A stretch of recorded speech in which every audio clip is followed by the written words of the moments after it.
साथियों आज हम सब जो है देखेंगे सेविंग अकाउंट वालों के लिए नई लिमिट हुआ जारी। इनकम टैक्स रूल्ड विड्रॉ और डिपॉजिट में जो है बदलाव कर दिया गया है। बैंक अकाउंट में खास करके जो है अगर यदि आपका सेविंग अकाउंट है तो उनके लिए जो है आज बहुत ही इंपॉर्टेंट जो है वीडियो लेकर आया हूं दोस्तों आप सभी के लिए। अगर ये चैनल पर नए आए हो तो चैनल को सब्सक्राइब अवश्य कर लीजिएगा। यानी कि जो है आपके अकाउंट का लिमिट जो है जारी कर दिया गया है, जिसे बताया गया है कि नए आयकर नियम 2025 के अनुसार बचत खातों वालों के लिए जो है एक महत्वपूर्ण बदलाव कर दिया गया है, जिसमें बताया गया है कि बचत खाते पर मिलने वाले ब्याज रेट इंटरेस्ट रेट में जो है बदलाव किया गया है। सालाना जो है 10,000 तक का ब्याज टैक्स फ्री रहेगा।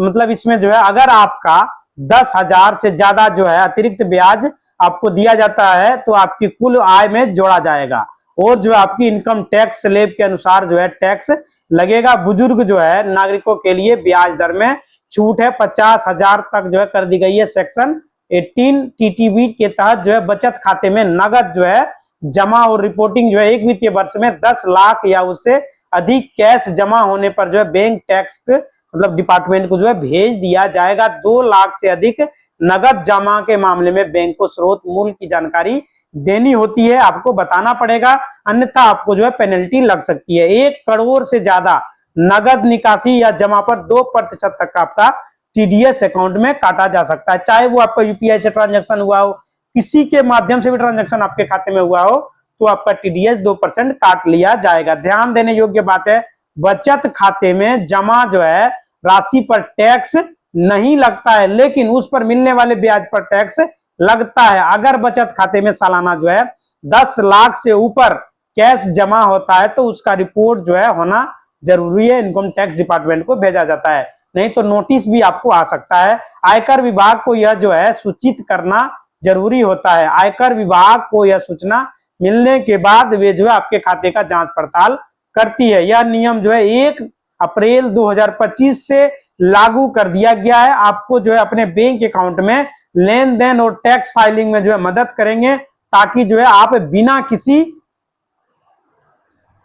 पेनल्टी का जो है अपने खाते को अच्छे से इस्तेमाल कर पाए, इसलिए जो है यह नियम लाया गया है। यानी कि जो आयकर डिपार्टमेंट इनकम टैक्स डिपार्टमेंट जो है के तहत खाते में सेविंग अकाउंट में नगद जमा, कैश डिपॉजिट और जो है नगद निकासी विड्रॉल जो होता है के लिए सीमा जो है लिमिट निर्धारित कर दिया गया है, जिनका पालन करना जो है बैंक को जो है जरूरी है। आरबीआई ने गाइडलाइन जारी किया है।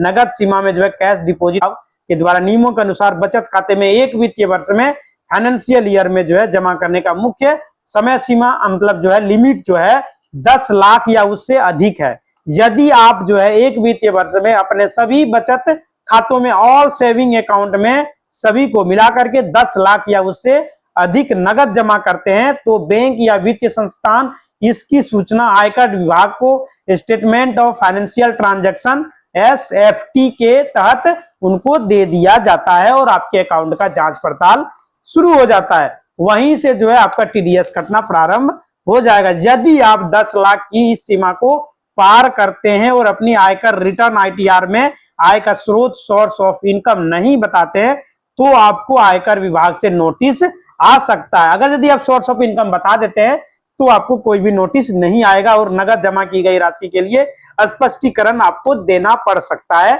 एक्सप्लेन आपको करना पड़ेगा। 50,000 या उससे अधिक अगर यदि एक दिन में आप जमा करने जाते हैं एक बार में तो आपको जो है वहां पे पैन कार्ड नंबर देना पड़ेगा, परमानेंट अकाउंट नंबर देना पड़ेगा। आपका पर्ची में ही लिखा हुआ है, आप देख सकते हैं।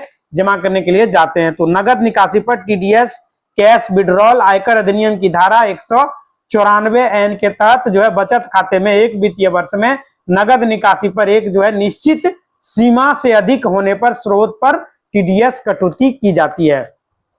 टीडीएस से अगर यदि आप सभी को बचना है तो 10 लाख से कम का जो है एक बार में कैश जमा या निकासी करें।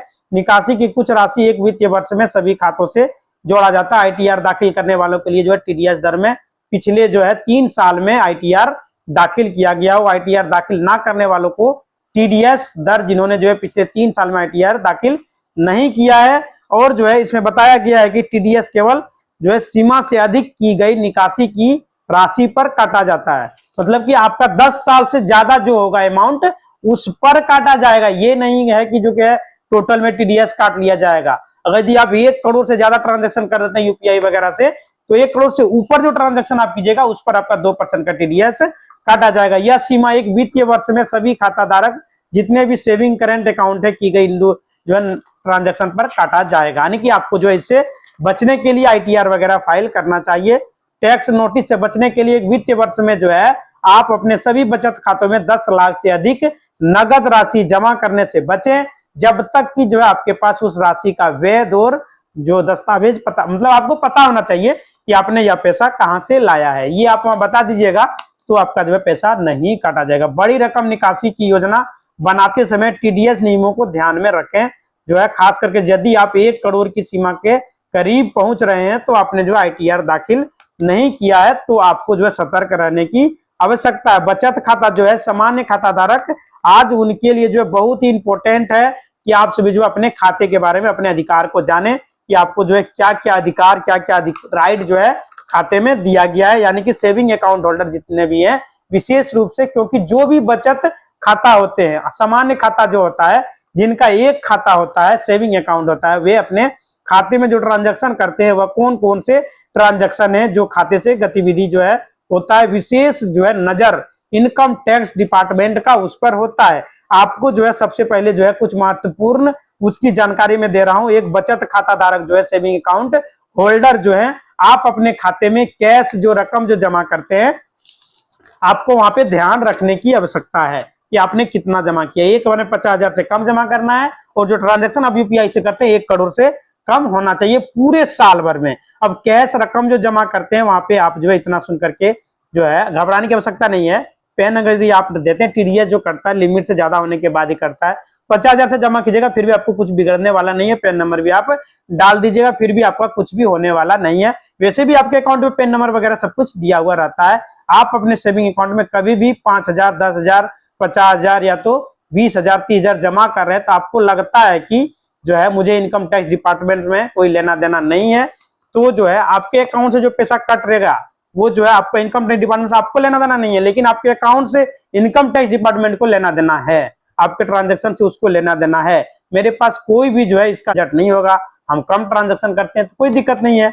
आप साल भर में जो है अभी 10 लाख से कम जमा निकासी कैश करते हैं तो फिर भी आपको जो है कोई भी दिक्कत नहीं होगा। चाहे आपके पास 10 अकाउंट हो, 20 अकाउंट हो, उससे कोई लेना देना नहीं है। लेकिन हाँ, आपका सारा अकाउंट का ट्रांजैक्शन आपके पैन कार्ड से होता है। यह जो है 10 लाख हो गया या तो 999 हो गया, यहाँ पे आपने पैसा जमा किया तो इनकम टैक्स डिपार्टमेंट का जो रूल है जो नियम है उसका आपको पालन करना होता है। इसी तरह वीडियो चैनल को लाइक करें, शेयर करें और सब्सक्राइब करें। धन्यवाद दोस्तों।